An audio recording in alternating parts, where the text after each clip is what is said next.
በምድር ላይ የሚኖሩ ክርስቲያኖች አንዱ ሊያሳዝናቸው የሚገባ ጉዳይ በግፍ የሞቱ የተሰደዱ የታሰሩ መከራ የሚቀበሉ በየዘመናቱ የሚነሱ የሰማዕታት ጉዳይ ነው። አያችሁ፣ ለምህረት ያበቃል ማለት ነው። የሰማዕታትን መከራ መስማት ማዳመጥ። ምናውቀው ሰው በደል ሲበድል ወይ ሲዘሙት ወይ ሲሰርቅ ወይ ሲቀማ ወይ ክፉ ነገር ሲያደርግ በእኛ ሀገር አሁን ባለው ሁኔታ የተለመደው ሰውየውን ማብጠልጠል ነው። እንዲሁ የቤተ ክርስቲያኑ ዘበኛ ከዛሬ ጀምሮ ንስሐ ሳትገቡ አትገቡ መዚበር ይሄ መላእክት ቦታ ነው ቢል ምን አይነት ጦርነት ሊፈጠር እንደሚችል አስቡ። ይህን ተውና ና ሲባል መተው የሚያቀተው ሰዋል። በዚህ ዘመን ኳስ መተው አቅቶን፣ ፊልም መተው አቅቶን፣ ዘፈን መተው አቅቶን ከጸጋው ተራቁተን የምንኖር ብዙ ነን። ብዙ ያስተዛዘበን ዘመን ስለሆነ የዘመን እኛ አንድ ቃል ይበቃናል ለመጥፋት። በነገራችን ላይ እገሌ ተቆጥቶኛል ብሎ ሃይማኖት የለወጠ ሰው አለ። እገሌ እንዲህ ብሎ ተናግሮኛል ቤተክርስቲያን ሲመጣ ብሎ ቅዳሴም ጉባኤም ትምህርትም ይቀራል። ከሰው ጋር አታነጻጽር ራስህን። ከጳጳስ ጋር ከፓትርያርክ ጋር ከቄስ ጋር ከዲያቆን ጋር ከመምህር ጋር እነሱ እንዲህ ከሆኑ እኔማ የተሻልኩ ነኝ አትበል። ስለ ራስህ ብቻ አስብ፣ ጸልይ። በኃጢአታችን ምክንያት ራሱ ሲገስጸን አንተ ማን ነህ ከኔና ካንተ ማን ይሻላል የሚል ውድድር ውስጥ ገብተናል በእኛ ዘመን። ትናንት ወደ ነበርኩበት የጸሎት የስግደት የንስሐ የቁርባን የቅዳሴ የምስጋና ህይወት መልሰኝ ብሎ ማልቀስ አለበት አንድ ሰው። አንረሳው ነገር ምንድን ነው ካላችሁ፣ ቂም ከሆነ ሰው የሰደበን ነገር ከሆነ አንረሳው። በእኛ ላይ ደረሰ የምንለው ነገር ከሆነ አንረሳው። ዋናውን ጉዳይ ግን ረስተነዋል። እርሱም የአምላካችን ሞት ነው።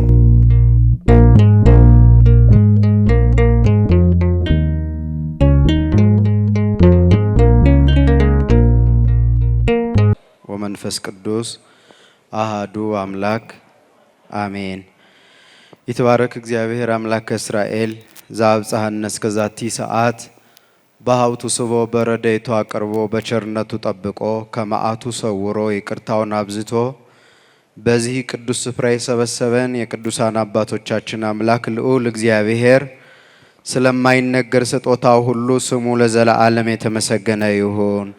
ለቃል ርደት ለስጋ እርገት ምክንያት የሆነች የባህሪያችን መመኪያ እማ አምላክ ወላዲተ አምላክ ክብርና ምስጋና ይድረሳት። በጸና ሃይማኖት በቀና ምግባር የተጓዙ ቅዱሳን ሁሉ ክብርና ምስጋና ይድረሳቸው። ለእናንተም እንዲገባችሁ በዚህ ጉባኤ የተገኛችሁ ክቡራን አበው ሊቃውንተ ቤተ ክርስቲያን ካህናት፣ ወንድሞቼ ዲያቆናት፣ በዚህ የምህረትና የይቅርታ አደባባይ ከሩቅም ከቅርብም የተሰበሰባችሁ በክርስቶስ አባቶቼ፣ እናቶቼ፣ ወንድሞቼና እህቶቼ በአምላካችን ፍጹም ሰላም እንደምን ሰነበታችሁ? እንደምን አላችሁ? እንኳን አደረሳችሁ። አሜን። በምህረቱ ብዛት የጠበቀን ለቸርነቱ ምህረት ወሰን ልክና መስፈርት የሌለው የቅዱሳን አምላክ እግዚአብሔር ስሙ በሰማይ በመላእክት በምድር በደቂቀ አዳም ለዘለዓለሙ የከበረና የተመሰገነ ይሁን።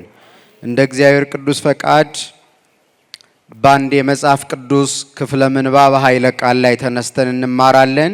የትምህርታችን መነሻ ሐሳብ የሚሆነው በማቴዎስ ወንጌል ምዕራፍ 5 ቁጥር 4 ያለውን ቃል መነሻ እናደርጋለን። እንደዚህ ይላል ቃሉ፣ ብፁዓን እለ ይላህው ይእዜየ እስመ እሙንቱ ይትፌስሑ።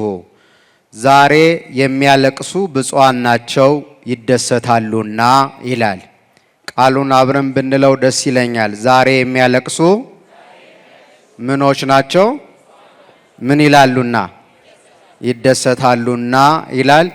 ይህን ቃል ያስተማረን የነገረን የመከረን መድኃኔ ዓለም ክርስቶስ ነው።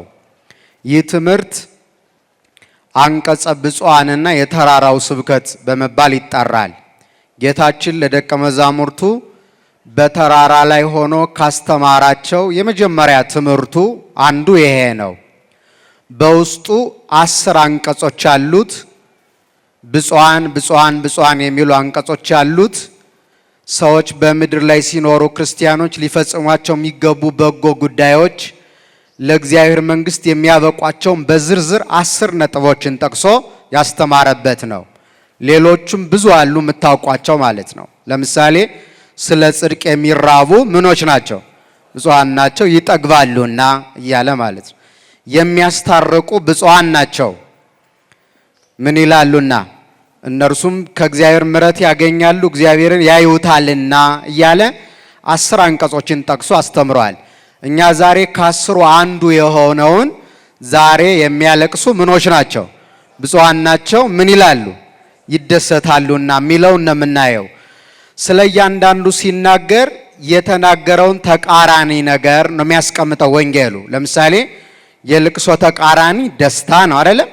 የረሃብ ተቃራኒ ደግሞ ምንድን ነው? ጥጋብ ነው። ስለዚህ ይጠግባሉ፣ ይደሰታሉ አለ እንጂ ምን ማለት ነው የመጨረሻ ትርጉሙ ከተባለ መንግስተ ሰማያትን ይወርሳሉ ማለት ነው ትርጉሙ። የዚህ የሐዘን ተቃራኒው አጸፋው ደስታ ነው። የመራብ በሃይማኖት ምክንያት፣ በጽድቅ ምክንያት፣ በክርስቶስ ምክንያት መራብ ተቃራኒው ወይም አጸፋው ደግሞ መጥገብ ነው። ሰው ደግሞ የሚጠግበው ከማን ጋር ሲኖር ነው? ከክርስቶስ ጋር ሲኖር ነው። ነቢየ እግዚአብሔር ቅዱስ ዳዊት እንደተናገረው ወጸግብ በሬ ስብሐቲከ፣ ሰው ስለበላ ብቻ አይደለም የሚጠግበው። ሰው የሚጠግበው ክርስቶስን በማየትና ከእርሱ ጋር በመኖር ነው። የክርስቲያኖችም የመጨረሻ ተስፋ ጠግበው ሳይራቡ መኖር የሚችሉበት መንፈሳዊ ጥጋብ ከክርስቶስ ጋር መኖርና እሱን ማየት ነው። በምድር ላይም ለረሃብ የሚያበቃቸው ነገር ይሄ ለነፍስ ረሃብ የሚያበቃቸው ነገር ምንድነው ከተባለ ኃጢአት ነው። በእነርሱና በእግዚአብሔር መካከል እንደ ግድግዳ ሆና ክርስቲያኖች እግዚአብሔርን እንዳያዩት ታደርጋለች። ሰዎች ንስሐ ሲገቡ ያ የኃጢአት ግድግዳ ይፈርስና ፊት ለፊት ማንን ያዩታል? እግዚአብሔርን ያዩታል። ይጠግባሉ፣ ረክተው መኖር ይጀምራሉ ማለት ነው። በምድር ላይ ግን ቢበሉም እንዳይጠግቡ፣ ቢጠጡም እንዳይረኩ፣ ቢለብሱም እንዳይሞቃቸው፣ ቢኖሩም ደስተኛ እንዳይሆኑ የምታደርጋቸው እግዚአብሔርን እንዳያዩ ከእርሱም ጋር እንዳይኖሩ የምታደርገው ግድግዳ ኃጢአት ናት። በቸርነቱ መድኃኔዓለም እሷን ያፍርስልን። እሷ ስትፈርስ ፊት ለፊት መድኃኔዓለምን እናየዋለን። ያለዚያ ግን ግድግዳ ሆና እንዳንተያይ ታደርገናለች። ስለዚህ ሕይወታችን ሁሉ ጨለማ ይሆናል። በቸርነቱ ከዚህ ያውጣን። ስለዚህ ካስተማረባቸው አንቀጾች አንዱ ይሄ ነው። ዛሬ የሚያለቅሱ ምኖች ናቸው? ብፁዓን ናቸው። ስለዚህ በክርስትና ዓለም ውስጥ በዚህ ዓለም ዛሬ ማልቀስ ይገባል። ዛሬ ራስን ማየት ይገባል። ዛሬ ወደ እግዚአብሔር መቅረብ ይገባል። ምክንያቱም ነገ ምን ስላለ? ደስታ ስላለ። ደስታ መምጣቱ አይቀርም። ሁልጊዜም ቢሆን እንደምናውቀው በስነ ፍጥረት ትምህርታችንም ደጋግመን እንደምናነሳው በዚህ ዓለም ውስጥ መጀመሪያ በጣም ከባድ የሚባለው ነገር ነው የሚቀድመው። ለምሳሌ ከብርሃንና ከጨለማ በተፈጥሮ የሚቀድመው ጨለማ ነው። ከጨለማ በኋላ ነው ብርሃን የመጣው። ስለዚህ በሰው ዕለታችንም ሲቆጠር ለምሳሌ ዛሬ ሰኔ 3 ቀን ነው አይደል? የሰኔ 3 ቀን አሁን ከ12 ሰዓት በኋላ ያበቃል ዕለቱ ማለት ነው። አሁን ከዛሬ ማታ ጀምሮ ሰኔ 4 ብለን ነው የምንቆጥረው። አንድ ቀን የሚባለው ብርሃንና ምንድነው? ጨለማ ነው። ስለዚህ ቀኑ የሚጀምረው ከምኑ ነው? ከጨለማው። ከጨለማው ጀምሮ በብርሃኑ ነው የሚጠናቀቅ። የሰው ሕይወቱም ውስጥ በልቅሶ ይጀመራል፣ በደስታ ይጠናቀቃል። በረሃብ ይጀመራል፣ በጥጋብ ያልቃል። በትክክለኛነት በክርስቲያናዊ ሕይወት የምንኖር ከሆነ ቀደም ተከተሉ እንደዚህ ነው የሚሆነው። መጀመሪያ ነቢየ እግዚአብሔር ዳዊት እንዳለው በምሴት ይደምጽ ብካይ ወበጽባ ፍስሐ፣ ማታ ልቅሶ ነው፣ ጠዋት ግን ሳቅ ነው። በግብርናው ዓለምም ቢታይ በማንኛውም ስራችን ውስጥ አሁን አንድ ገበሬ ዘር የሚዘራው በሰኔ ነው አይደል? መቼስ ደስ እያለው አይደለም። አሁን ዝናብ ይመጣል፣ በላይም ዝናብ ነው፣ ውሃ ነው፣ በታችም ውሃ ነው። ይወድቃል፣ ዳጥ አለው። ከዚያ ደግሞ ክረምት ስለሆነ ምግብ እንደ ልብ አይገኝም። ሌሊት በብርድ ተነስቶ ገሳዬ የውሃ የሚያንኳልል ማለት ነው ልብስ ለብሶ እየበረደው እየተንቀጠቀጠ ሊያርስ ሊቆፍር ሊዘራ እያለቀሰ ነው የሚወጣው። እያለቀሰ ወጥቶ ግን በዳር ያለቅሶ ይታበስና ዘሩ አፍርቶ 30 60 100 ፍሬ አጭዶ ወቅቶ ወደ ጎተራ ሲያስገባ ግን ደስ አይለው? ደስ ይለዋል። ስለዚህ እንደዚያው ነው ማለት። ለዚህ ውስጥ ብዙ ነጋዴዎች ትኖራላችሁ። በንግዱም እንደዚያው ነው። ሰው ለውጤት ለትርፍ እስኪበቃ ድረስ በሕይወቱ ብዙ ልቅሶ አለበት። ብዙ መውጣት አለ፣ ብዙ መውረድ አለ፣ ብዙ መውደቅ፣ ብዙ መነሳት። በኋላ ደግሞ ሲሳካለት ደስ ይለዋል። እና የኛ ሕይወት እንደዚህ የተቃኘ ነው። ጌታ የሚያስተማረው ይሄንን ነው። ዛሬ የሚያለቅሱ ብፁዓን ናቸው፣ ነገ ይደሰታሉ ማለት የማይቀማ ደስታ ባለበት በመንግስተ ሰማያት ይኖራሉ ማለት ነው ትርጉሙ። በዚህ ዓለም ያለው ደስታ ሁሉ ያልፋል። በመንግስተ ሰማያት ያለው ደስታ ግን ራሱ ክርስቶስ ስለሆነ የማይቀማና የማያልፍ ነው። ስለዚህ እዛ ኖሮ የሚያለቅስ ሰው አይኖርም፣ የሚታመም ሰው አይኖርም፣ የሚሞት አይኖርም። ሁል ጊዜ ደስታ ብቻ ነው በመንግስተ ሰማያት ያለው። ለዚያ ደስታ መድኃኔዓለም ያብቃል። ስለዚህ ምን አለ ጌታ? ዛሬ ምን የሚሉ ደህና ናችሁ? ዛሬ ምን የሚሉ የሚያለቅሱ ምኖች ናቸው? ብፁዓን ናቸው፣ ንዑዳን ክቡራን ናቸው፣ የተከበሩ ናቸው። ግን በምን ጉዳይ የሚያለቅሱ ናቸው? ንዑዳን የሚባሉትን በመጠኑ እናነሳለን።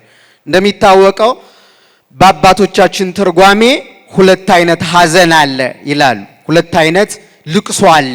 ምንና ምን ከተባለ ተገቢ የሆነና ተገቢ ያልሆነ ሐዘን። ምንና ምን?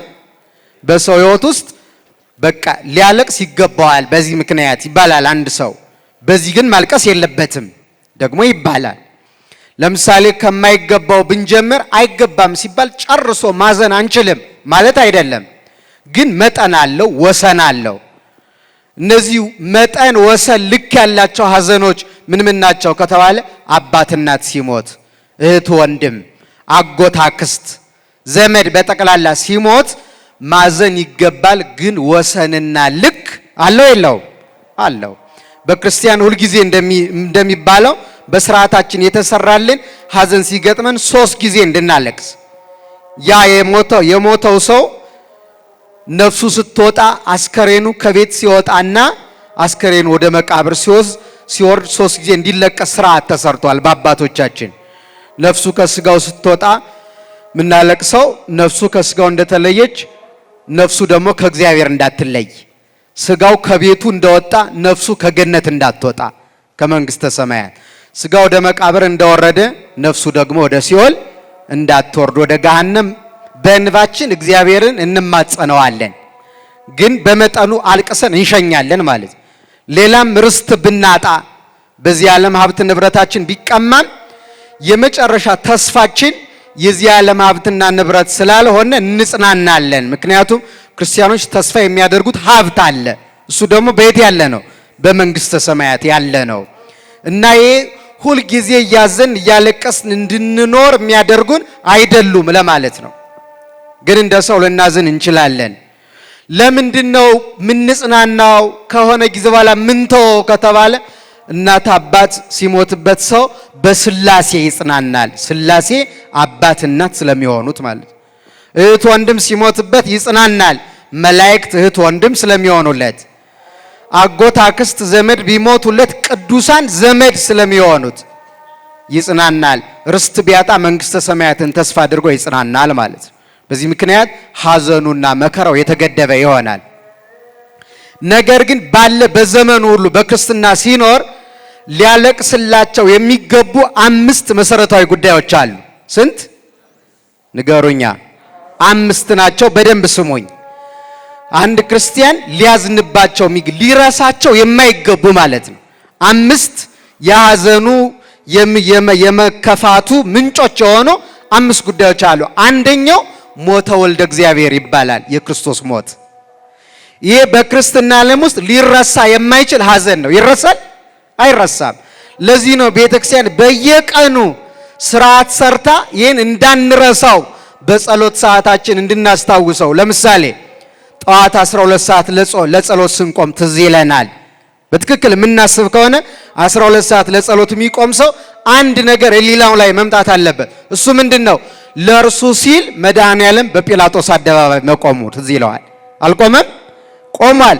3 ሰዓት ላይ ሲቆም መገረፉ፣ 6 ሰዓት ላይ መሰቀሉ፣ 9 ሰዓት ላይ ቅድስት ነፍሱን ከቅዱስ ሥጋው መለየቱ፣ 11 ሰዓት ወደ መቃብር መውረዱ፣ ማታ ከራት በኋላ ለጸሎት ሲቆም ደግሞ በይሁዳ መሪነት ለክፉ አይሁድ ተላልፎ መሰጠቱ። ይህንን ሁል ጊዜ ያነሳል። በመንፈቀ ሌሊትም ከትንሳኤው ውጭ ትንሳኤውን እናስታውሳለን። ከዚያ ውጭ ግን ከያዙት ጀምሮ ጲላጦስ አደባባይ እስኪያቆሙት ድረስ ሌሊቱን በሙሉ ሲገርፉት አስረው አድረዋል። ስላደሩ አንድ ክርስቲያን ይሄን ቀኑ ሙሉ ሊረሳ አይችልም። ይረሳል? አይረሳም። ማስታወስ ስለሚገባ እናዝናለን ደግሞ የሆነው። ምክንያቱም አንዳንዱን ነገር ባይባልም እንኳን ይበለው እንላለን። የሱ ግን በምን በደሉ ነው ያን ሁሉ መከራ ያደረሱበት? ያ ሁሉ ስቃይ፣ ያ ሁሉ ግርፋት፣ ያ ሁሉ የእሾህ አክሊል መድፋት፣ ያ ሁሉ ደሙ ፈሶ ስጋው አልቆ አጥንቱ እስኪቆጠር ድረስ ያን ሁሉ መከራ ያደረሱበት በምን ጥፋቱ ነው ሲባል ምንም አይነት በደል የለበትም። ይሄን ክርስቲያኖች ሲያስቡ ሁልጊዜ እያዘኑ እንዲኖሩ ስርዓት ተሰርቷል። ለምን ካላችሁ ለጽድቅ የሚያበቃው ሐዘን ይሄ ስለሆነ ለመንግስተ ሰማያት ያበቃል። በነገራችን ላይ በቤተ ክርስቲያናችን ያሉ ቅዱሳን ለገነት ለመንግስተ ሰማያት ካበቋቸው በጎ ስራዎች አንዱ ባለ በዘመናቸው ሁሉ የክርስቶስን ሞት አለመርሳታቸው ነው። ለጽድቅ ያነሳሳል። ለጾም፣ ለጸሎት፣ ለስግደት በሃይማኖት ለመጽናት ያነሳሳል። የማን ሞት? የመድኃኔዓለም ሞት። ስለዚህ ይህንን በህሊናቸው አልረሱትም እያንዳንዱን ጊዜ። በዚህ ነው በቤተ ክርስቲያናችንም በየቀኑ የመድኃኔዓለምን መከራ እያሰበ ድርሳነ ማህያዊ ወይም ድርሳነ መድኃኔዓለም የሚባለውን እያሰበ በሚችለው እሱን ጸሎት የሚያረግ ሰው የዮሐንስ ወልደ ነጎድጓድን በረከት ያገኛል። በየሳምንቱ ደግሞ ዓርብ የጌታን መከራ እያስታወሰ ድርሳኑን የሚጸልይ ደግሞ የዮሴፍና የኒቆዲሞስን ገንዞ በድርፍ በፍታ ወደ መቃብር ያወረዱትን ማለት ነው። ከዚያ ደግሞ በወር አንድ ጊዜ የመድኃኔዓለም ድርሳኑን የሚጸልየው ደግሞ በቀኝ በኩል የተሰቀለውን የሽፍታውን የፈያታዊ ዘየማን የጥጦስን በረከት ያገኛል። ይሄ ማለት እነዚህ ሁሉ ለክብር በቅተዋል። አልበቁም? እንኳን ሌሎቹ በቀኝ በኩል የተሰቀለው ሽፍታ የመድኃኔዓለም መከራውን አስታውሶ ይቅር በለኝ በባለቱ ምክንያት የመጀመሪያው የገነት ሰው ሆኗል። አልሆነም? ሆኗል። ስለዚህ መከራውን ማስታወስ ለክብር ያበቃል። ለዚህ ነው ዛሬ የሚያለቅሱ ነገ ይደሰታሉና ማለት የክርስቶስን ሕማምና ሞት እያሰቡ ማዘን ለደስታ ለማይጠፋው ለማያልፈው ለመንግስተ ሰማያት ደስታ ያበቃል ማለት ነው። የመጀመሪያው ያ ነው። ለዚህ ነው ሊቁ ቅዱስ ዮሐንስ አፈወርቅም እንደዚህ ያለው ብክይወ ወላህወ ለታፈቅርወ የምትወዱት አልቅሱለት ይላል ዮሐንስ አፈወርቅ። እንወደዋለን አይደል? ኧረ መልሱልኝ። እንወደዋለን። ምን ያህሎቻችን ግን በህይወታችን የተቀበለው መከራ እያስታወስ እናዝናለን? እናለቅሳለን ነው? እናስበዋለን ነው? እኔ ግን የሚሰማኝ ዓለም የዘነጋው ነው የሚመስለኝ። ባንረሳው ኖሮ ህሊናችንን ያዘን ተቆጣጥሮ ለጽድቅና ለበጎ ነገር እንነቃቃ ነበረ። ለክፋትና ከእግዚአብሔር ለሚለይ ነገር ጊዜ አይኖረንም ነበረ ብናስታውሰው ኖሮ። ግን ዓለም ዘንግቶታል። በህሊናችን ውስጥ የማይረሳው ነገር ምንድን ነው? እስኪ ህሊናችሁን ቤታችሁ ስትሄዱ ጠይቁት እስኪ። የማንረሳው ነገር ምንድን ነው ካላችሁ፣ ቂም ከሆነ ሰው የሰደበን ነገር ከሆነ አንረሳውም። በእኛ ላይ ደረሰ የምንለው ነገር ከሆነ አንረሳውም። ዋናውን ጉዳይ ግን ረስተነዋል። እርሱም የአምላካችን ሞት ነው። በክርስትና ዓለም ሊረሳ አይገባም። ለዚህ ነው ከዚያም ከጸሎቱም ከዚህ ድርሳኑን ከመድገሙ ባለፈ በሳምንቱ 2 ቀን ረቡዕና ዓርብ የምንጾመው ጾም እኮ ይህን እንዳንረሳው አንዱ ማስታወሻ ነው። ለምሳሌ ዛሬ ሁልጊዜ ረቡዕ ስንገናኝ የማንረሳው ምንድን ነው ካል አይሁድ ጌታን ለመስቀል ተማክረው የፈጸሙበት ቀን ነው። ስለዚህ ይህ ቀን ሊረሳ አይችልም። ይረሳል? ስለዚህ አንድ ሰው ይህን ጾም ሲረሳው መጾም ሲያቆም አይሁድ ተማክረው የኛ ህይወት የተቆረጠበት፣ በነገራችን ላይ የሱ ሞት ተመክሮ ሲቆረጥ የኛ ህይወት ደግሞ ምን አለ? ተቋጨ። እንደምንድን ምክር የተቋጨበት ቀን ነው። የሱ ሞት የኛ ህይወት ስለሆነ፣ የሱ ውርደት የኛ ክብር ስለሆነ፣ የሱ ውድቀት የኛ ትንሣኤ ስለሆነ፣ የሱ ስደት የኛ ትንሣኤ መመለስ፣ የሱ መራብ የኛ መጥገብ፣ የሱ መጠማት የኛ መርካት፣ የሱ መራቆት የኛ መልበስ ስለሆነ ይህን ቀን ልንረሳው አንችልም። ዓርብንም ስንጾመው የምናስታውሰው ምን እያልን ነው? ስለኔ በዚህ ቀን ጌታዬ ምን ብሏል? ተሰቅሏል ማለት ነው። ስለዚህ በክርስቲያኖች ሕሊና ውስጥ ይሄ ሊረሳ አይገባም። እንኳን እኛ ቀርቶ እመቤታችንን ጌታ የጠየቃት ነገር አለ። ምንድነው ያላት? እኔን በመውለድሽ ምክንያት የኔ እናት በመሆንሽ ምክንያት ከገጠሙሽ ሐዘኖች ሁሉ የትኞቹ ይበልጣሉ አይደል ያላት? የጠቀሰችለት እኮ ይሄ ነው። መቸንከሩን እኮ ነው።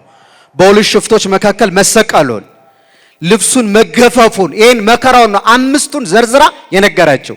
ይሄን እያሰበ አቡነ ዘበሰማያትና በሰላመ ቅዱስ ገብርኤል የሚለውን የሚጸልየውን አንቺ ከገባሽበት የብርሃን ቦታ አስገባዋለሁ ነው ያላት።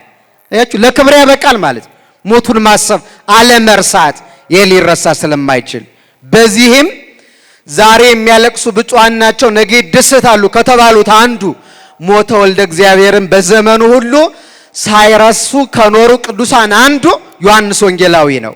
ቀራንዮ ላይ ሲሰቀል ልብሱ ሲገፈፍ ሲቸነከር ጎኑ ሲወጋ የሾህ አክሊል ሲደፋ ተመልክቷል።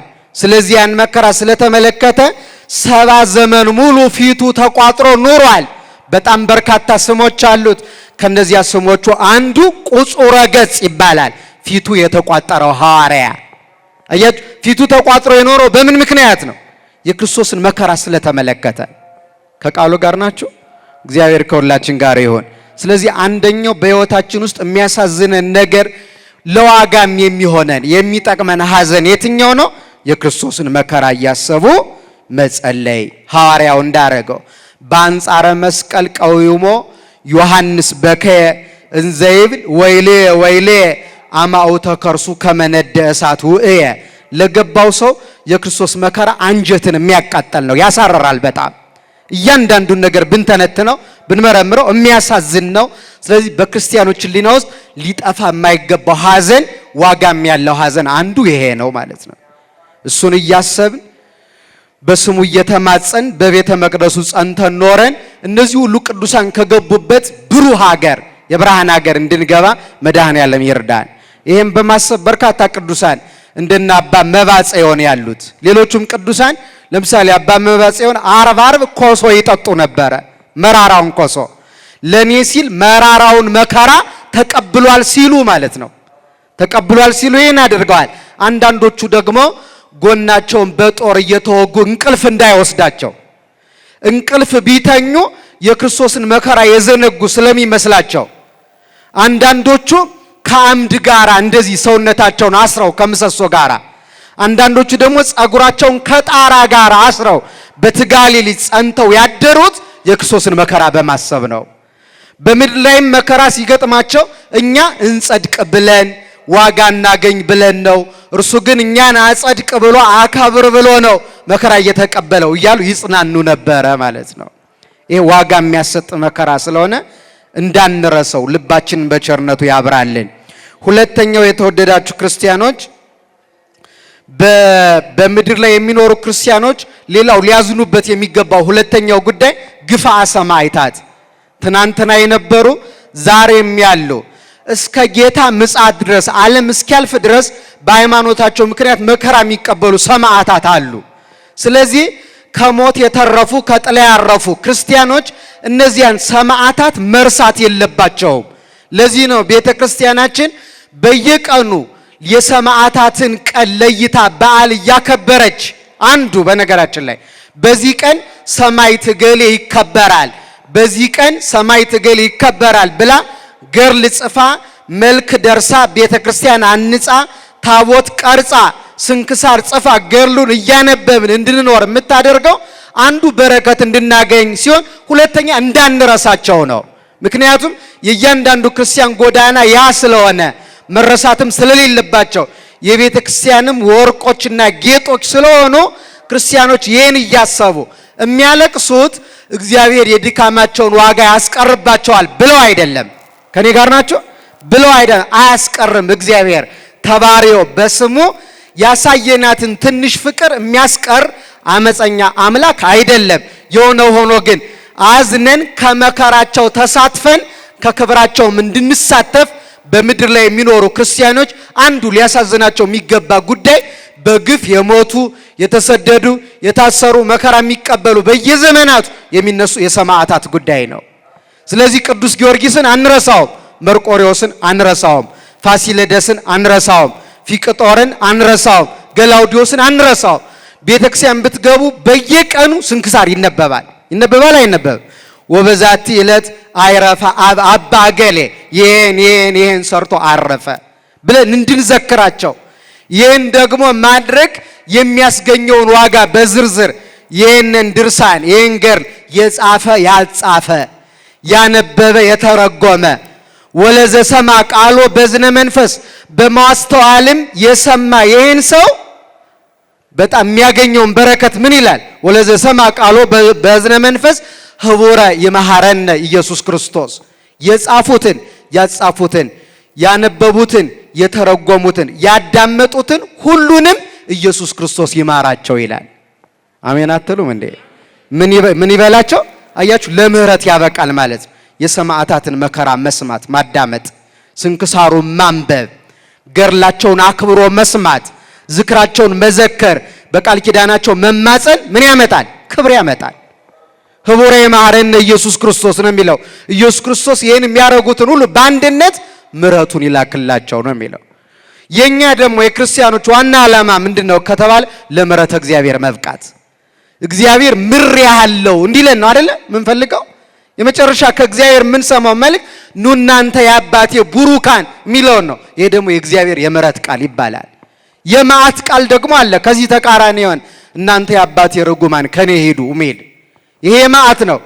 በቸርነቱ ግን የምሕረት ቃሉን ያሰማን እንድንሰማ ምንድነው ማድረግ ያለብን ከተባለ የሰማዕታትን መከራ ማስታወስ። ይሄንንም በመጽሐፍ ቅዱስ እንደዚህ ተጽፎ እናገኛለን። የሐዋርያት ሥራ ምዕራፍ 8 ቁጥር 2 ላይ የሐዋርያት ሥራ ምዕራፍ 8 ቁጥር ስንት? ቤታችሁ ስትሄዱ አንብቡት። የአዲስ ኪዳኑ የመጀመሪያው ሰማዕት ቅዱስ እስጢፋኖስ ይባላል። እንደውም ስሙ ምን ይባላል? ቀዳሜ ሰማዕት ሊቀ ዲያቆናት። የመጀመሪያው ሊቀ ዲያቆን እና የመጀመሪያውም የአዲስ ኪዳን ሰማዕት የክርስቶስ ምስክር እስጢፋኖስ ነው። በአዲስ ኪዳንም የመጀመሪያው በዓሉ እንዲከበርለት ሐዋርያት በቀኖና ሥርዓት የሰሩለት ቅዱስ እስጢፋኖስ ነው። የመጀመሪያ በዓል የተከበረለት ከክርስቶስ ቀጥሎ በሰማዕትነት በምስክርነት ያረፈ ቅዱስ ነው። በጣም አጭር ጊዜ ነው የኖረው፣ ግን የሚደንቅ መልእክቶችና ትምህርቶችን አስተላልፎልን ያለፈው። በረከቱን ያድለን። ስለዚህ እሱን ምንድነው የሆነ የእስጢፋኖስን ታሪክ ካላችሁኝ መንፈስ ቅዱስ ሞላበት ይላል። እስጢፋኖስን ከሐዋርያት ተምሯል፣ ጠንቅቆ ተምሯል። ግን አንድ ሰው ስለተማረ ብቻ በእውቀት ብቻ ቤተክርስቲያን ማስቀጠል አይችልም። ግልጽ ነው አይደለ? በጥቅስ ብቻ በእውቀት ብቻ አይቻልም። ምን ያስፈልጋል? የመንፈስ ቅዱስ ጸጋ ይጠይቃል። ለዚህ ነው ሐዋርያትን ካስተማረ በኋላ ጌታ በሉ ተምራችኋል እንግዲህ ብሎ ምስክር ወረቀት ሰጥቶ ወደ ዓለም አልሸኛቸውም። ምንድነው ያላቸው? ከሰማይ የመንፈስ ቅዱስ ኃይል እስኪወርድላችሁ ድረስ ከኢየሩሳሌም ምን እንዳትወጡ ነው ያላቸው። ለምን? ያለ መንፈስ ቅዱስ ጸጋ ያለ ሕይወት ቤተክርስቲያን መቀጠል አትችልም። ወንጌልን መስፋት አይችልም። በእኛ ዘመንም አንዱ የሚጠበቀው ይሄ ነው። ከእውቀት ባሻገር የመንፈስ ቅዱስ ጸጋ እንዳይርቀን እንዳይለየን ጠንክረን መስራት ይጠበቅብናል። እሱ ከራቀን ምንም ቢሆን ዋጋ የለንም። ከኢየሩሳሌም ርቆ የወጣ አገልግሎት ሊኖረን ፈጽሞ አይቻልም። የመንፈስ ቅዱስ ጸጋ ከወረዳላቸው በኋላ ግን 12ቱ ለዓለም በቁ አልበቁም? በቅተዋል። ይሄን ያደረገ የመንፈስ ቅዱስ ጸጋ ነው። ይህን ጸጋ በእኛ የሚያሳደረብን። አሁን ተመልከቱ። ይህ ከሆነ በኋላ ከሐዋርያት ተምረዋል። ከዚያ እጅግ ትሁት ስለነበረ የመንፈስ ቅዱስ ጸጋ አደረበት እና በመንፈስ ተሞልቶ ስለ ክርስቶስ መመስከር ጀመረ ይላል። ያኔ አይሁድ ስለ ክርስቶስ ሲመሰከር ጆሮአቸውን ያሳክካቸዋል። እንደምታውቁት የአብ የባህሪ ልጅ ነው አምላክ ነው ሲባል ደስ አይላቸውም፣ አይፈልጉትም። ምክንያቱም እነሱም የምናውቃት የማርያም እና የዚያ የጠራቢው የዮሴፍ ልጅ ነው አይደል የሚሉት አይሁድ። ስለዚህ ኢየሱስ ክርስቶስ የባህሪ አምላክ ነው የአብ የባህሪ ልጅ ነው የሚለውን ትምህርት አጥብቀው ይቃወሙ ስለነበረ ሰማይ ተከፍቶ አየዋለሁ፣ ወልድ በአባቱ ክብር ሪና በቀኝ ተቀምጦ ይታየኛል እያለ ይሰብክ ነበር እንደምታውቁት። ይሄኔ ጥርሳቸውን አፋጩበት ይላል እስጢፋኖስን። ከዛ ኢየሱስ ክርስቶስ አምላክ አይደለም ብለው ሊከራከሩ ጀመሩ፣ በቃልና በመጽሐፍ ይላል። በምንና በምን? በቃልና በመጽሐፍ በሁለቱ። ግን አልቻሉትም ነው የሚለው። እስጢፋኖስን አልቻሉትም። ለምን? ከእስጢፋኖስ ጋር ማን አለ? እግዚአብሔር አለ። የመንፈስ ቅዱስ ጸጋ ስላለ በቃልም በመጽሐፍም ተከራክረው ሊያስቆሙት አልተቻላቸውም ይላል። እነሱ ብዙ ናቸው፣ እሱ አንድ ነው፣ ግን አልተቻለም። ይሄኔ በቃልና በመጽሐፍ ተከራክረው ማሳመን ሲያቀታቸው ድንጋይ አንስተው ወግረው ገደሉት እስጢፋኖስን። ተመልከቱ። ከዚያ በኋላስ አሁን ከኛ የሚጠበቀውን ልነግራችሁ ነው ይሄን ያመጣሁት። ምን ይላል? ወለስጢፋኖስ ሰነስእወ እደው ጻድቃን ወቀበርወ ወለሃውወ አብየ ለሃ። ምን ማለት ነው? በጸሎትም የተጉ ሰዎች እስጢፋኖስን ቀበሩት፣ ታላቅ ልቅሶም አለቀሱለት ይላል። ምን አሉለት? በጸሎት የተጉ ሰዎች ምን አሉ? እስጢፋኖስን ከወደቀበት አንስተው ምን አሉት? ስለዚህ የሰማዕታትን አጽም ሰብስቦ መቅበር ከዚህ የወሰድነው ነው። መቅበር ቦታ የከበረ ቦታ ላይ ማስቀመጥ የከበሩ ስለሆኑ ማለት። ከዚያ ደግሞ ታላቅ ልቅሶ ማለቀሱለት በግፍ ተገሏልና ማለት።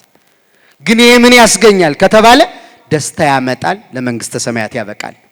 የእስጢፋኖስን የሌሎችንም ሰማዕታት መከራ እያሰቡ ማዘን ለክብር ያበቃል። ሰማዕታቱን ሳንረሳ አክብረናቸው እነሱ የገቡበት የደስታ ዓለም እንድንገባ የሰማዕታት አምላክ ይርዳል። ሁለተኛው ይሄ ነው።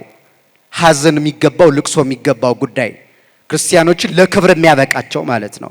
ሶስተኛው 5 ነገሮች ነው አይደል ያልኳችሁ። ሶስተኛው ደግሞ የራስን ኃጢአት እያሰቡ ማልቀስ። ይሄን ጌታ ያስተማረው ነው። ደስታ ያመጣል። በነገራችን ዛሬ እየተጨነቅን ብንጾም፣ እየተጨነቅን ብንጸልይ፣ እየተጨነቅን ብንሰግድ ቢከብደን እንኳን ማለት አሁን በቤተ ክርስቲያናችን ቀኖና ሲሰጡ አባቶቻችን ሰው የማይችለው ነገር እንዲሰጠው ያደርጋሉ። በተቻለ አቅም በጣም የከፋ ችግር ከሌለበት ለምሳሌ ገንዘብ የሌለውን ሰው ምጽዋት ስጥ ብሎ ማዘዝ የቤተ ክርስቲያን ትውፊት ነው። ለምን?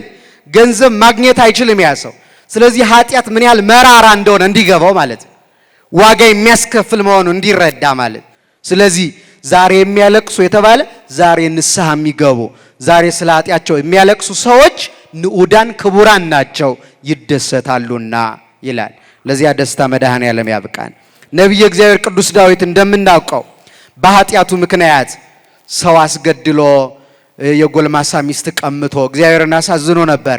ይህን ሲያውቅ ግን ቆሞ ሲያለቅስ ስንዝር ያህል ተቀምጦ ሲያለቅስ ክንድ ያህል መሬቱ በእንባው ጭቃ ይሆን ነበር ይላል። ሌሊትም ደግሞ በአልጋው ላይ ተኝቶ እንቅልፍ አይወስደውም ነበረ፣ ሲያለቅስ ያድር ነበር እና እንዲህ ይላል ወበአንብዕ አርሃስኩ ምስካቤ፣ በእንባዬ አልጋዬን አራስኩት ይላል። አልጋው እስኪርስ ድረስ አልቅሶ ለምሕረተ እግዚአብሔር በቃ፣ ልበ አምላክ ለመባል በቃ። አያችሁ ንስሐ ለምን አይነት ክብር እንደምታበቃ። ጴጥሮስም ጌታን አላውቀውም ብሎ ከዚያስ ዶሮ ሳይጮህ 3 ጊዜ ትክደኛለህ ያለውን ቃል አስቦ ወወፃ አፍአ ወበከየ ብካየ መሪረ፣ ወደ ውጭ ወጥቶ መራራ ልቅሶ አለቀሰ ይላል። ከዚያ እግዚአብሔር ታረቀው አልታረቀው በቃ። ስለዚህ ልቅሶ ወደ ደስታ ተቀየረ። በኃጢአታቸው የራሳቸውን ኃጢአት እያሰቡ መልካቸው ሳይለወጥ ሳይሰቀቁ እንባቸው ልክ በውሃ በጆግ እንደሚቀዳ ውሃ እየተንቆረቆረ አልቅሰው ከእግዚአብሔር ጋር ታረቁ። እኛም እንዲህ አልቅሰን ታርቀን ሕይወታችን የቀና እንዲሆን መድኃኔዓለም ይርዳን። ሶስተኛው ይሄ ነው። አራተኛው ክርስቲያኖች የባልንጀራን ኃጢአት እያሰቡ ማልቀስም ይገባል። አንዱ ዛሬ የሚያለቅሱ አሁን በእኛ ዘመን የተለመደው ነገር ምንድነው ካላችሁ ምናውቀው ሰው በደል ሲበድል ወይ ሲዘሙት ወይ ሲሰርቅ ወይ ሲቀማ ወይ ክፉ ነገር ሲያደርግ በእኛ ሀገር አሁን ባለው ሁኔታ የተለመደው ሰውየውን ማብጠልጠል ነው። ይሄ ደግሞ ለደስታ አያበቃም። የሚገርማችሁ አብዛኛው ሰው መፍረድ ነው፣ መሳደብ ነው፣ ማዋረድ ነው፣ ማንቋሸሽ ነው። አያችሁ ጠባያችን ወደ ምን እየተለወጠ እንደሆነ ተመልከቱ። ይሄ ግን ለደስታ አያበቃም። ነፍሳችን እያቆሰለ ነፍሳችን እያረከሰ ወደ እግዚአብሔር እንዳንቀርብ የሚያደርግን እሾህ ነው። ልባችን ይወጋል፣ ያደማል። የታዘዝነው ግን እንድናለቅስላቸው ነው። በነገራችን ላይ ይሄን ደግሞ መጽሐፍ ስለሚያዘን ነው። ለምሳሌ የሚሰርቅ ሰው የስርቆት ጾር ያለበት ሰው ካያችሁ ልናለ አቅም ያለው ሰው ሊያለቅስለት ይገባል። እየተጎዳ ነው አይደለም ይሄ ሰው። አይሰማችሁም? ምለው አሁን የሚሰርቅ ሰው፣ የሚዘሙት ሰው፣ ግፍ የሚሰራ ሰው፣ መከራ የሚያደርስ ሰው እሱ እየተጎዳ ነው አይደለም። የሚሰረቀው ብቻ ሰው እኮ አይደለም የተጎዳ። እንዲሁም የሰረቀው ሌባ ጉዳቱ ከተሰረቀው ይበልጣል። ሁልጊዜ እንደምላችሁ ያኛው ቁስ ነው የተሰረቀው፣ ይሄ ግን ነፍሱን ነው የተነጠቀው። ነፍሱን ነው ሰይጣን የሰረቃት። ስለዚህ በጣም ከፍተኛ ጉዳት ደርሶበታል እና የሚገባን ከሆነ ልናዝንላቸው ይገባል። ለእንደዚህ አይነት ሰዎች እንዲመልስላቸው በእንባችን በጸሎታችን ልንማጸናቸው ይገባል። ይሄንን ሳሙኤል ነብዩ መስፍኑ ሳሙኤል ይሄን አድርጎታል። የእስራኤል የመጀመሪያው ንጉሥ ሳኦል ሲያስቸግር ከእግዚአብሔር መንገድ ሲወጣ ያለቅስለት ነበር ይላል። ለምን እንዲህ ታደርጋለህ አንተ እንደዚህ ነህ ብሎ አልፈረደበትም። እባክህ ልቡን መልስለት እያለ ያለቅስለት ነበር ይላል። ግን ሳኦል የማይመለስ ደንዳና ልብ ወደ እግዚአብሔር ሕግ ለመቅረብ ፍላጎት የሌለው ከንቱ የሆነ የሚባል አይነት ሰው ስለነበረ ሳሙኤልን እግዚአብሔር እንዲህ አለው፣ እስከ ማይዜኑ ሳሙኤል ለሳኦል ትላሃው፣ እስከ መቼ ታለቅስለታለህ? እስከ መቼ ነው የምታለቅስለት? አያችሁ፣ የእውነተኛ ክርስቲያኖች ሕይወት በደል ለሚሰሩ ሰዎች ማልቀስ ነው አንዱ ማለት ነው። በጣም ተጎድተዋልና ጠፍተዋልና ከመንግስቱ ወጥተዋልና ክብር ጸጋ አጥተዋልና ማልቀስ ይገባል። ሳኦል ክፉ ሰው ነው፣ ግን ያለቅስለት ነበር። ከዛ እስከ መቼ ነው የምታለቅስ አለና ጌታ ሰውየው ቅዱሳን አልቅሰውለት ምረት ሊያገኝ የማይችል በጣም ከንቱ ፍጥረት ሆኖ ስለነበረ ምን አለ ጌታ? እስመ አነ መነንክዎ ወገደፍክዎ፣ እኔ ንቄዋለሁ፣ ስለዚህ አታልቅስለት አለው እግዚአብሔር። አያችሁ፣ ሰው በጣም በጊዜ ተመልሶ ንስሐ ገብቶ መስመር ካልያዘ ለቅዱሳን አማላጅነት ለሰው ልቅሶ ሐዘንና ጸሎት እንኳን የማይበቃ በጣም ደካማ ሰው ሆኖ ይቀራል ማለት። ተመልከቱ፣ ቅዱሳን የማያማልዱት ፍጥረት የለም። እንደምታውቁት የቅዱሳንን ጸሎት፣ እንባ፣ ልቅሶ ስለሰው የሚያደርጉት እግዚአብሔር ይቀበላል። አይቀበል? ሳኦል ግን ምን ያህል ቢከፋ ነው? ምን ያህል ቢጣመም ነው? እግዚአብሔር ምን አለ? ተው አታልቅስለት ነው ያለው። ተው በቃ አትድከም ማለት ነው። ለምን?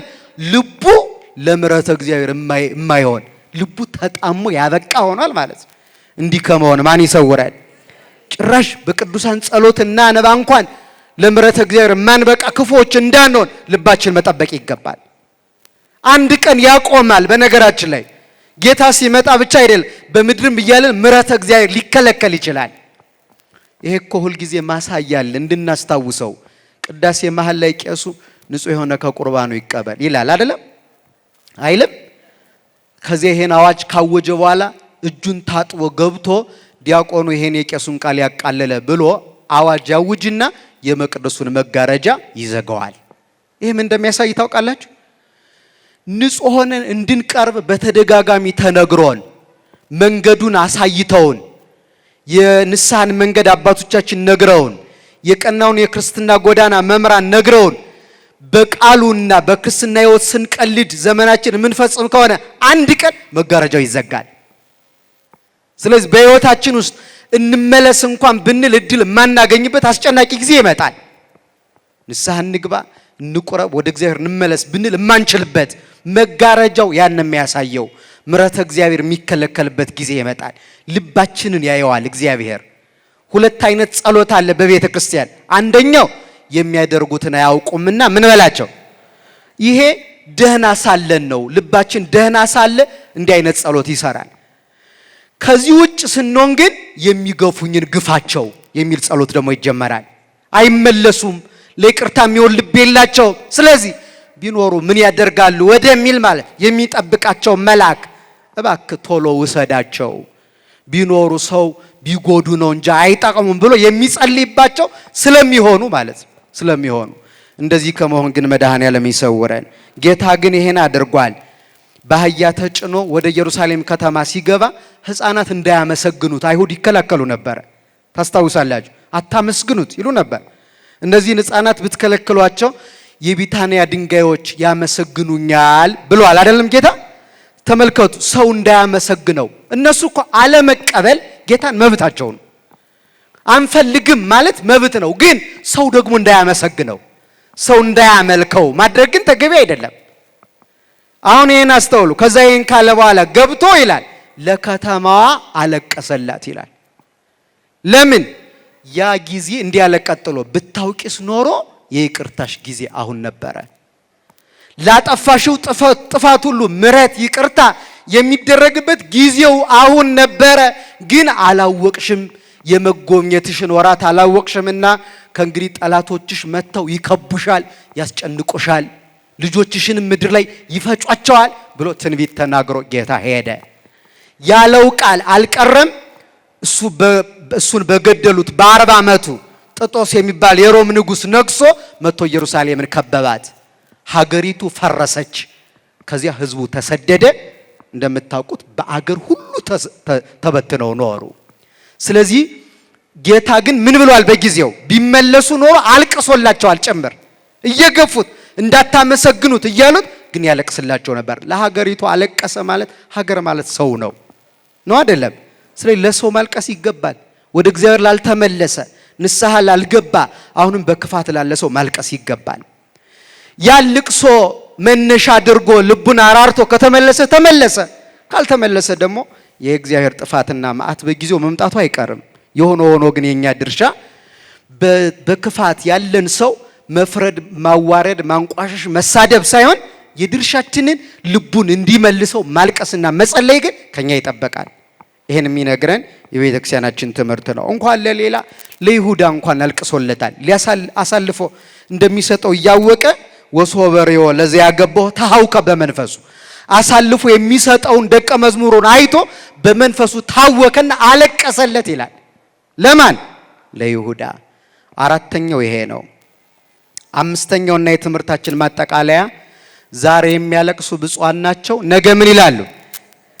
አረ ንገሩ በእናታችሁ ይደሰታሉ ሚል ነው። አንድ ነው የቀረኝ። እሱ ምንድነው?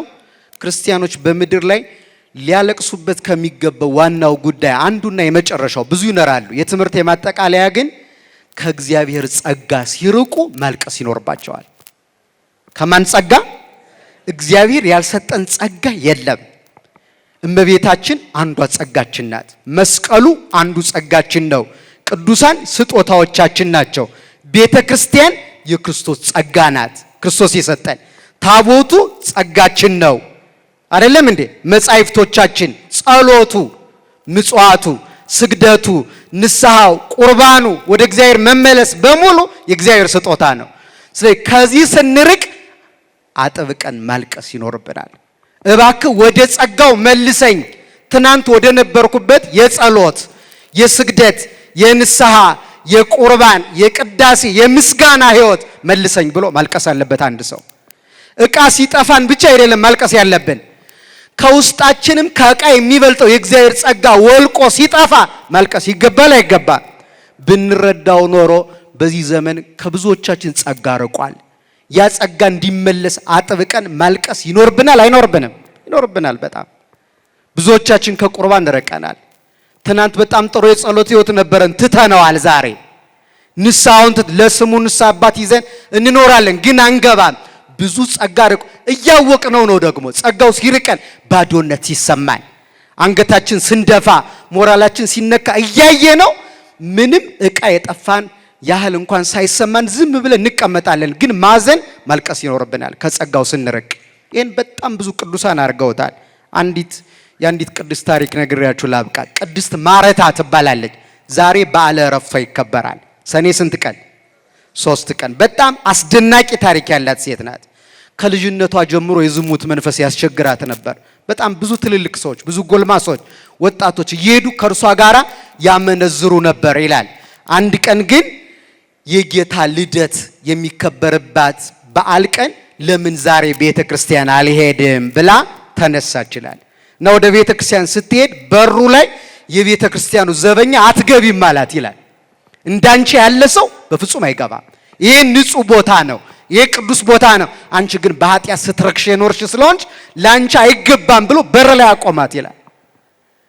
አይገርማችሁም? እኔ በጣም ይሄን ታሪክ ሳነብ የገረመኝ ምንድን መሰላችሁ? እንደው የቤተ ክርስቲያኑ ዘበኛ ከዛሬ ጀምሮ ንስሐ ሳትገቡ አትገቡ መዚህ በር ይሄ መላእክት ቦታ ነው ቢል ምን አይነት ጦርነት ሊፈጠር እንደሚችል አስቡት። አንተ ደግሞ ማን ነህ ነው አይደል የምንለው? ህሊናችን ራሱ ተለውጧል። እንደዚህ ነው የምናደርገው። ሰው በኃጢአታችን ምክንያት ራሱ ሲገስጸን አንተ ማን ነህ፣ ከኔና ካንተ ማን ይሻላል የሚል ውድድር ውስጥ ገብተናል በእኛ ዘመን። የዚያ ዘመን ሰዎች ግን በድላችኋል ሲባሉ አዎ በድያለሁ ነው የሚሉ። አያችሁ ክርስቲያን፣ ይሄ ከሰው ጋር አታነጻጽር ራስህን። ከጳጳስ ጋር፣ ከፓትርያርክ ጋር፣ ከቄስ ጋር፣ ከዲያቆን ጋር፣ ከመምህር ጋር እነሱ እንዲህ ከሆኑ እኔማ የተሻልኩ ነኝ አትበል። ስለ ራስህ ብቻ አስብ፣ ጸልይ። በድለ አዎ በድያለሁ፣ ያሳዘንኩት እግዚአብሔርን ነው። የተጠመቅኩት እኮ በአባቶች በፓትርያርክ በጳጳሳት ስም አይደለም። ሁላችንም የእግዚአብሔር ልጆች ነን አይደለን? በክርስትና የልጅ ልጅ የሚባል ነገር የለም። ካህናት ልጆች፣ እኛ የልጅ ልጆች አይደለም። ካህኑም የእግዚአብሔር ልጅ ነው፣ እኛም የማን ልጅ ነን? የእግዚአብሔር ልጆች ነን። ስለዚህ አዎ በድያለሁ፣ ግን አለችው፣ አባበለችው፣ እባክህ ከዚያ ህይወት መውጣት እፈልጋለሁ፣ ያጣሁትን ጸጋ መልሼ ማግኘት ስለምፈልግ እባክህ አስገባኝ ስትለው በፍጹም አትገቢም። ከዚያ መጮህ ጀመረች ይላል። የምትጮኸው ለምንድን ነው? ያን ያጣችውን ጸጋ ለመመለስ፣ ጸጋ ወደሚገኝበት ቤት ወደ መቅደሱ ለመግባት ጮኸ ይችላል። እና ቤተ ክርስቲያን ውስጥ ሊቀ ጳጳሱ ነበረ፣ ጮኸቱን ሰማ እና ወጣ ይላል። ምንድነው ሲል ይቺ ሴት ካልገባው እያለች ነው፣ ግን ዘማዊት ናት አለ ዘበኛው። ከዛ ምን አለ ኤጲስቆጶሱም እንድትመለስ ልቧን ሊነካት ፈልጎ ይሄ ቦታ የእግዚአብሔር ቤቱ የከበረና የነጻ እንደሆነ አታውቂምን? አንቺም የረከስሽ ስለሆንሽ ወደ እግዚአብሔር ቤት ትገቢ ዘንድ አይገባሽ ማለት ይላል። አያችሁ፣ እንደዚህ ብንባል እኛም ምን አይነት እንትን ውስጥ ነው የምንገባው? በቃ ቤተ ክርስቲያን ከልከላኛለች ብለን አይደረግም እንጂ ወተን እንሄዳለን። እሷ ግን ምንድነው ያለችው? አዎ የረከስኩ ነኝ፣ ለዚህ ቦታ አልገባም፣ ግን ለጸጋው እንደገና አጥቦ ሰንግሎ ንጹህ እንዲያደርገኝ ፈልጌ ነው። ትከራከራለች ለመግባት። እኛ አንድ ቃል ይበቃናል ለመጥፋት። በነገራችን ላይ እገሌ ተቆጥቶኛል ብሎ ሃይማኖት የለወጠ ሰው አለ። እገሌ እንዲህ ብሎ ተናግሮኛል ቤተክርስቲያን ሲመጣ ብሎ ቅዳሴም ጉባኤም ትምህርትም ይቀራል። እሷ ግን እየጮኸች እገባለሁ ነው የምትለው። አይገርማችሁ? እገባለሁ ወደ መቅደሱ። ለምን? ጸጋውን የማገኘው እዚህ ነው። ያንን ጸጋውን የቀማኝን ኃጢአት ምቶ እዚህ ነው ብላ ከሊቀ ጳጳሱም ጋር ትከራከራለች፣ ከዘበኛውም ጋር እገባለሁ ነው የምትለው እቺ ቅድስት። ከዚያ በኋላ ምን አለችው መሰላችሁ? አዎ የረከስኩ ሰው እንደሆንኩ አውቃለሁ ብላ ማልቀስ ጀመረች ይላል። አለቀሰችና እባክህ ተቀበለኝ፣ ንስሐ ገባለሁ፣ ዳግመኛ ወደ ነበርኩበት ስራ እግዚአብሔር የሰጠኝን ጸጋ ያጣሁበትን ያን ክፉ ግብር ተመልሼ አልሄድበትም። ከልብ ከተቀበልከኝ ደግሞ መመለስ ብቻ አይደለም ወደ ቤተክርስቲያን እመነኩሳለሁ አለችው። በሁለት ነገር አረጋግጭልኝ አላት ሊቀ ጳጳሱ። በስንት ነገር? ሁለት ነገር ካደረግሽ በትክክልም ወደ ክርስቶስና ወደ ጸጋው ለመመለስ ፍላጎት አለሽ ማለት ነው አላት። አንደኛ በዝሙት የሰበሰብሽውን ወርቅና ብር እና ቁሳቁስ በሙሉ አምጭና ከፊት ያቃጥዩ አላት። አያችሁ፣ እዚህ ላይ ነው አይደል የምንፈተነው። ይህን ተውና ና ሲባል መተው የሚያቀተው ሰው አለ። በዚህ ዘመን ኳስ መተው አቅቶን፣ ፊልም መተው አቅቶን፣ ዘፈን መተው አቅቶን ከጸጋው ተራቁተን የምንኖር ብዙ ነን። ብዙ ያስተዛዘበን ዘመን ስለሆነ የዘመን አስተውሉ። ከዛ ይህን መተሽ አቃጥዩ። ምክንያቱም በትክክል ዓለምን መጥላቷን የሚያረጋግጠው በኃጢአት ያገኘችውን ቁስ ስትጠላው ስለሆነ አቃጥዩ አላት። አምጥታ እሳት ለኩሳ አነደደችው። ወርቅ ማቃጠል ተመልከቱ። ስጋዋን እየሸጠች ራሷን ሰውታ የሰበሰበችው ገንዘብ ነው፣ ግን አቃጠለችው። ለምን? እግዚአብሔርን ነው የምትፈልገው። ጸጋውን ፈልጋለች። ወደ ቀደመ ክብሯ መመለስ ነው የምትፈልገው። አንድ ሁለተኛ ጸጉርሽን ተላጭ አላት። ለሴቶች ጸጉር ክብር ነው አይደለም? ወደ ገዳም የሚገቡ ሴቶች መነኮሳት ብቻ ነው የሚላጩት እንጂ ሴቶች በምንም ሁኔታ ጸጉራቸው እንዲላጩ አልታዘዘም። ስለዚህ ጸጉርሽን ተላጭ። በዚያ ጸጉሯ ስንቱን ወንድ እንዳሰናከለችው መሰላችሁ። በተለይ በዚህ ስራ ውስጥ የምትኖር ሴት ጸጉሯን ምን እንደምታረገው እንዴት እንደምትንከባከበው ከምትበላው ምግብ በላይ ብዙ ምግብ የምታዘጋጅ ለማን ነው? ለጸጉሯ ነው፣ ይታወቃል። ያን ዋጋ የምትከፍልለትን ገንዘብ የገንዘቧ ምንጭ የሆነውን ጸጉሯን ሙልጭ አርጋ ተላጨች። አሁን ከልቧ መታለች ብሎ ተቀብሎ ንስሐ ሰጥቶ ወደ ሴቶች ወደ ደናግል ገዳም ላካት። በዚያም ይላል 25 ዓመት ሙሉ ከሰይጣን ጋር ተጋደለች። ስንት ዓመት? አይ ያን ጸጋ ለመመለስ እኮ ነው 25 ዓመት። በጣም የሚደንቀው እሱ ብቻ እንዳይመስላችሁ 25 ዓመት ሙሉ ከገዳሙ ግቢ በር ሳትወጣ፣ አይገርማችሁ? ከበሯ አንዲት እርምጃ ሳትወጣ 25 ዓመት እየጾመች እየጸለየች እየሰገደች በተጋድሎ ሰይጣንን ድል ነሳቸው ይላል። ትናንትና በዝሙት ድል የነሳትን ሰይጣን በተጋድሎ በጾም በጸሎት አሳፈረችው። በጣም የሚገርመው ትናንት ወርቅ ትለብስ ነበረ፣ ዛሬ ግን ማቅ ለብሳ ሰይጣንን ድል ነሳቸው። ከዚያ እንዲህ ብላ ትጸልይ ነበር። ይችን ተናግሬ ያበቃል። እንዲህ ያለች ይላል እየተጋደለች በጭቃና በደንጊያ ወደ ታነጸው ቤት ለመግባት ካልተውሽ እነሱ ማለት በብርሃን ወደ ተሰሩ ቤቶችማ ለመግባት እንዴት ይሆንልሻል ትላት ነበር ነፍሷን ይላል።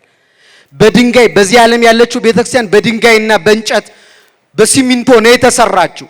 ወደዚች እንዳትገቢ የቤተክርስቲያኑ ዘበኛ ከከለከለሽ በብርሃን ወደ ተሰራው የእግዚአብሔር መንግስትማ እንዴት ትገቢ ይሆን ነፍሴ? ስለዚህ አይዞሽ፣ ጠንክሪ፣ ጾሚ፣ ጸልይ ትላት ነበረ ይላል። እዚህ ከከለከሉሽ እዚያማ መግቢያ እንዴት ይኖርሽ? ያማ የብርሃን ቦታ እኮ ነው። በዚያ ሲሚንቶ የለም፣ በዚያ ድንጋይ የለም፣ በዚያ እንጨት የለም። በብርሃን የተሰራ ቤት ነው ያለው። እጅግ በጣም ግሩም የሆነ ማለት እንዲህ ያለች ነፍሷን ትገስጻት ነበረ። ቀጥላ አቤቱ ትላለች። እስኪ አቤቱ በሉ። አቤቱ አለችና ቤተ ክርስቲያንህን ከሚጠብቀው ከዘበኛው ከሊቀ ጳጳሱ የደረሰብኝን ኀፍረት ልሸከመው ያልቻልኩኝ እኔ በቅዱሳን መላእክቶች ፊት እባክህ አታሳፍረኝ ትለው ነበር ይላል። ተመልከቱ፣ በዚህ በዘበኛው ፊት መቆም አቅቷታል በሰራቸው ኃጢአት ምክንያት። ግልጽ ነው። ይህን ሰርተሻል አትገቢም እያላት የቤተ ክርስቲያኑ ዘበኛ ሊቀ ጳጳሱም ጭምር። እነዚህ እኮ ሰዎች እንደሷ በደል አለባቸው። ሊቀ ጳጳሱም ይበድላል፣ ዘበኛውም ያልተገለጠ ቢሆን ስውር ኃጢአት ይኖርበታል። ግን ኃጢአተኛ ሲሆን አትገቢም አንቺ ይላት ነበረ። እንደኔ ኃጢአት በሚሰሩት በዚህ ዓለም ሰዎች ፊት እንደዚያ ካፈርኩኝ ያን ኀፍረት መቋቋም ካቃተኝ በደል በሌለባቸው በንጹሃን መላእክት ፊት እባክህ እንዳታሳፍረኝ ብላ 25 ዓመት ተጋድሎ ፈጽማ ዛሬ አርፋ ለገነት በቅታለች። እኛም በጾማችን በጸሎታችን በስግደታችን ጸጋውን ስናጣ ክርስቲያኖች አምረን ማልቀስ አለብን። ዮሐንስ አፈወርቅ እንደሚለው ከስጋው ደሙ ስትርቁ የእናቱን ጡት እንዳስጣሉት ሕፃን አምርራችሁ አልቅሱ ይላል። ስለዚህ ንስሐ መግባት ስናቆም፣ መቁረብ ስናቆም፣ ማስቀደስ ስናቆም፣ መጸለይ መስገድ ስናቆም አምረረን አልቅሰን ወደ ቀደመ ጸጋችን መመለስ አለብን። ለምን? ለደስታው ለመንግስቱ ለርስቱ የሚያበቃን እርሱ ነውና። ለዚያ እንዲያበቃን የእግዚአብሔር ቸርነት የእመቤታችን አማላጅነት የቅዱሳን ጸሎት ይርዳን። ይቆየን። አሜን።